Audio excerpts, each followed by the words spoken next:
Joining us now, Sidney Powell. Sidney, former federal prosecutor. She's the author of the book License to Lie.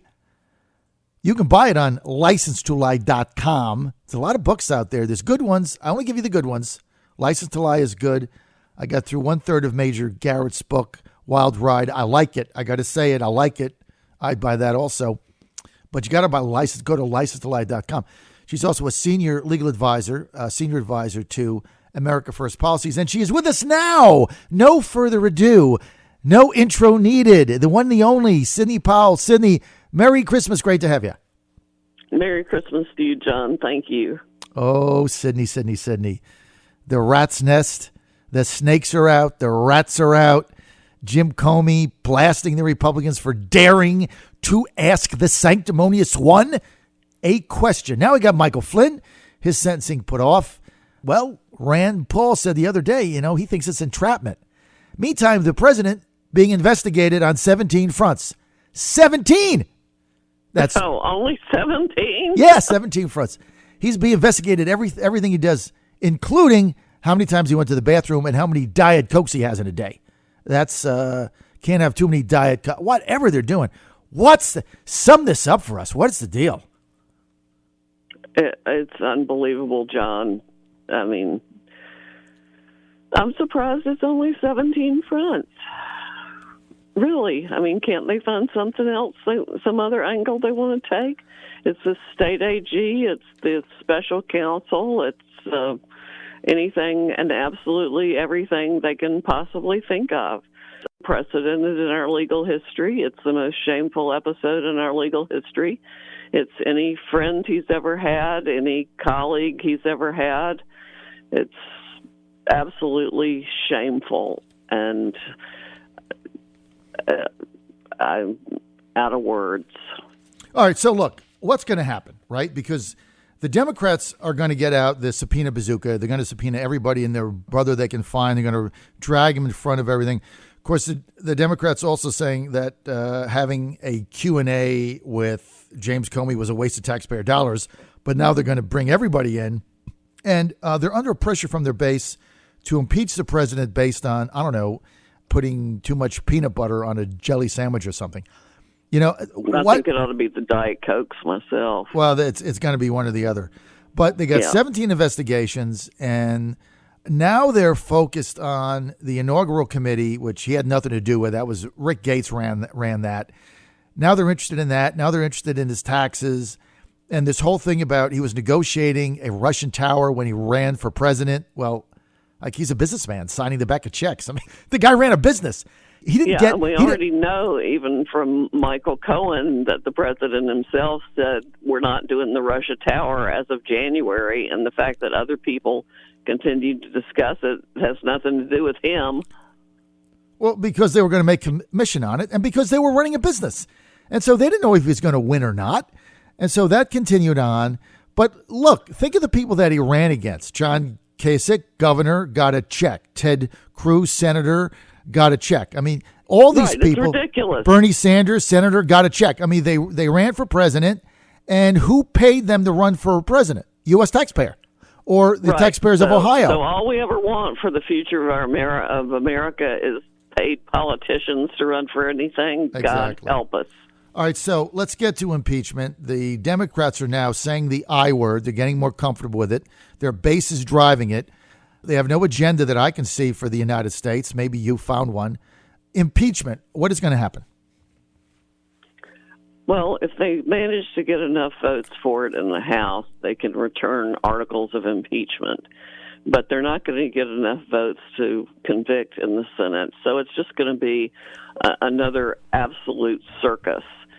And the president's just going to have to withstand it because the American people want him to continue doing what he's doing. The majority of Americans want a better country, and that's what he's delivering with the booming economy and jobs, and the First Step Act just passed for criminal justice reform.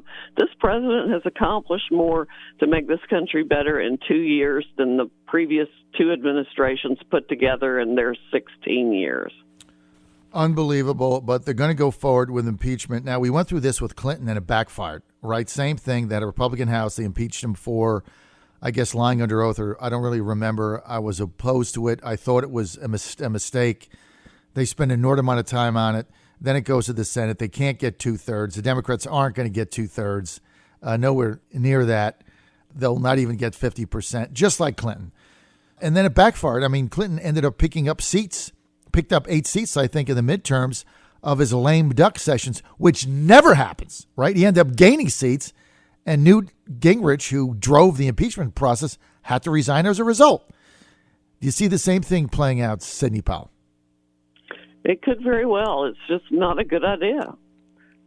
It's not something the country likes. So let's get to Michael Flynn. Break this down. Sentencing put off, and the judge, not being very kind to him, said that basically what he said was, look, you sold your country. The judge was trying to provoke something. I think the judge was trying to provoke General Flynn to scream out the truth, which is, I'm not guilty.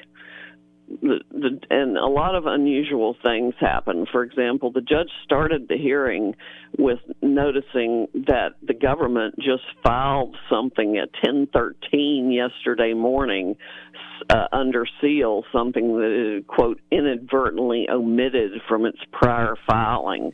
Well, I'd love to see what that is. But, of course, it's under seal, so we don't know unless we can pry it loose somehow. Okay, and we still have the list of things from my article in the Daily Caller a couple of days ago of things that need to be produced as Brady material, and I'm sure a lot of those still haven't been produced. Agent Pietka's notes, Agent Pietka himself, for starters, who seems to be being literally suppressed as a person, and his original 302, because what they filed was not his original 302, even though Judge Sullivan's minute entry seemed to refer to it as one. It's not. It's dated 4 weeks later, and it's obviously not, and it's obviously been kind of rewritten or reorganized to make things seem like they happened at a particular time when they didn't. I know how to read those things. I've seen that work before. So then Judge Sullivan kind of alternates between being very strident in his tone with General Flynn and asking the government some interesting questions. For example, he finally pinned them down that they're not suggesting that General Flynn committed treason. It came out the wrong way at first, and he had to walk it back, but he got the government to admit that they're not and could not charge him with treason. He wanted to shut down that narrative. Of course, for an hour, the press ran with it the wrong way. Mm-hmm.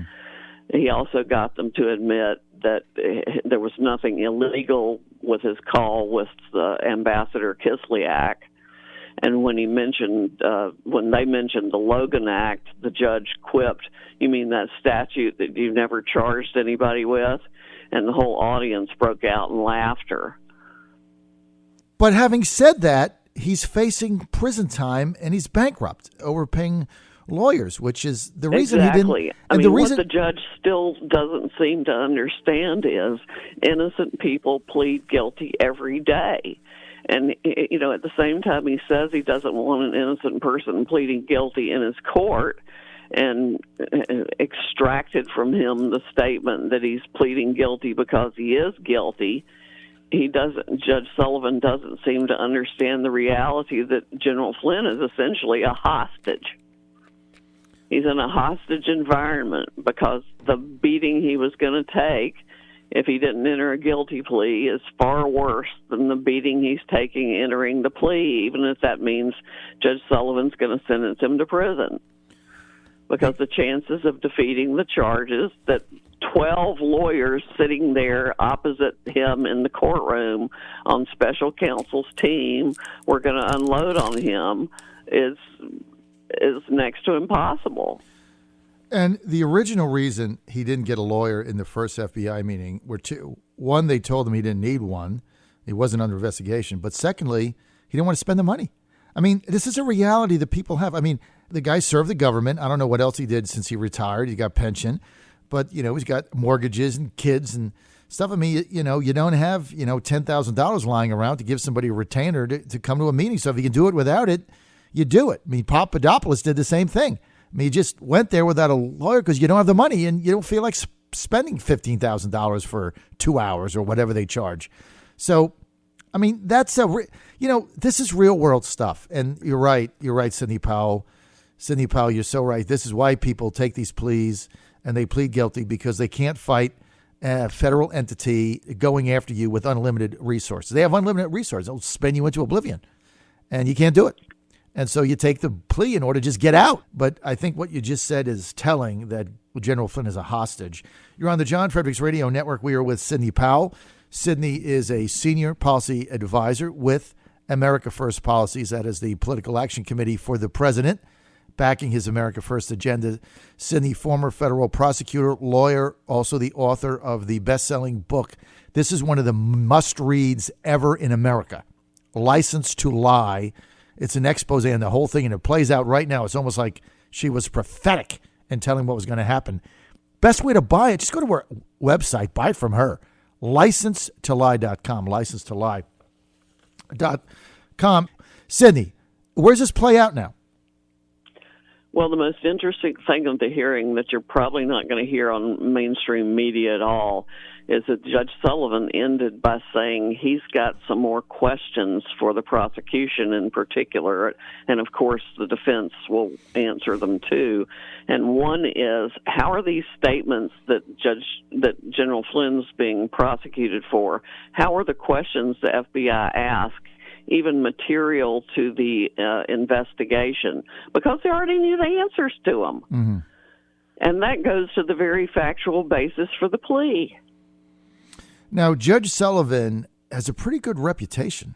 I mean, that's the thing here. This is not one of these judges that rule a certain way. I mean, he's got a pretty fair reputation, right? He does. He was literally, I mean, for 4.5 years, I've called him the judicial hero of my book. If he doesn't get this right, he's going to be the subject of book number 2, and it won't be good. I know. This is a text here from Terry, one of our callers, Terry in Richmond, who says, John, you do know that the judge is doing this to General Flynn to get him to fight instead of taking a plea. True or false? I've wondered about that.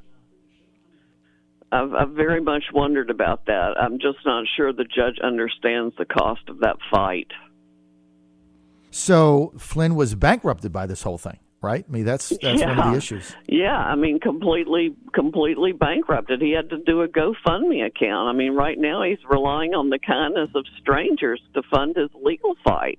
And people don't understand the emotional and physical and psychological toll it takes. All right, I don't know how many tens of hours, 19 interviews with these special counsel. I mean, he's given them his computers, his phones, every record he's got, everything. I mean, they own his life. Mm-hmm. He's a hostage. All right, look, he's a hostage. He's a physical, mental, emotional, financial hostage of those people. I'm going to take one caller and merge you in. Let's go to Colonel Mike in West Virginia. Colonel Mike has a question for Sidney Powell. You're on the air, Mike. John, thank you for taking the call. Sidney, here's what I don't understand. With all the Republican lawyers and all the lobby shops in Washington, there's no ACLU, there's no institute, there's nobody to help somebody like a Flynn. This reminds me, this is an example of the future for the citizens of America, not just somebody who serves in an administration. It could be John on the radio. It could be me working in my yard. The way they're playing this out is Gestapo tactics, and I don't see anybody on the conservative side of the aisle jumping up and down like the Democrats have, people to come to their defense. This man's being set up. He's being framed. Everybody knows it. Even the judge knows it, right? Yes. All right, Sidney, we've got a minute and a half. Exactly right. I'm not sure the extent to which the judge knows it, but you're right on all other points. All right. I think the judge smells a rat. Define that, smelling a rat.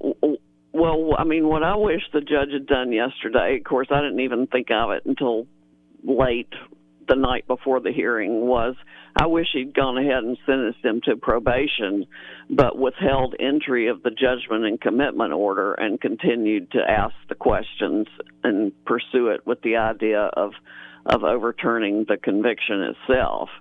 But like I said, that didn't occur to me until the night before the hearing, so I'm sure that hadn't occurred to the judge, and apparently he views the offense as serious enough to warrant a term of imprisonment.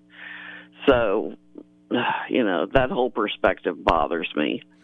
Maybe you ought to be his lawyer. If there were 30 of me. Sidney Powell, we're out of time. Sidney Powell saying that General Flynn is a physical, mental, emotional, and financial hostage of the U.S. government.